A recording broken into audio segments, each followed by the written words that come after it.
Hi friends, welcome to our channel. ఈరోజు మేము నెయ్యి ప్రిపేర్ చేసుకుంటున్నాం. ఎంతో టేస్టీగా కమ్మగా ఉండే నెయ్యి అనమాట. చాలా టేస్టీగా ఉంటుంది మేము చేసుకునే నెయ్యి. మీకు కొన్ని టిప్స్తో ఈ నెయ్యి ఎలా ప్రిపేర్ చేస్తారో చూపిస్తాము, చూసేయండి. ఇలా 15 డేస్ నుంచి కలెక్ట్ చేసుకున్న మీగడని మేము ఇలా ఒక మిక్సీ జార్లోకి కలెక్ట్ చేసుకున్నాం అనమాట.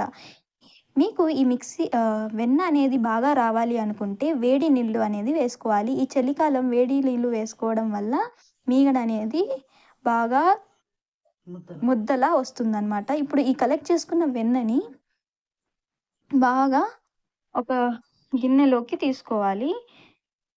ఈ కలెక్ట్ చేసుకున్న వెన్నని ఒక 2-3 టైమ్స్ మంచి నీళ్ళల్లో మంచిగా వాష్ చేసుకోవాలన్నమాట.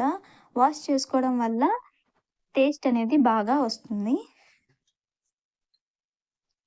సో, ఇప్పుడు ఈ కలెక్ట్ చేసుకున్న మొత్తం వెన్నని స్లో ఫ్లేమ్‌లో స్టవ్ మీద పెట్టుకొని స్లో ఫ్లేమ్‌లో అనేది కరిగించుకోవాలి. మొత్తం వెన్న మంచిగా కరిగేటట్టు కరిగించుకోవాలి. ఒక ఇంపార్టెంట్ టిప్ ఏంటంటే ఎప్పటికైనా వెన్న అనేది స్లో ఫ్లేమ్‌లోనే కరిగించుకోవాలి. అప్పుడే టేస్ట్ అనేది బాగా వస్తుంది. ఇలా ఎర్రగా గోల్డెన్ కలర్‌లోకి వచ్చేంత వరకు వెన్న అనేది కరిగించుకోవాలి. ఇలా కరిగిన వెన్నని మంచిగా ఒక గ్లాస్ జార్‌లోనో లేకపోతే స్టీల్ జార్‌లోనో తీసుకొని పెట్టుకోవాలి. అంతేనండి, నెయ్యి అయితే రెడీ అయిపోయింది. నచ్చితే సబ్స్క్రైబ్.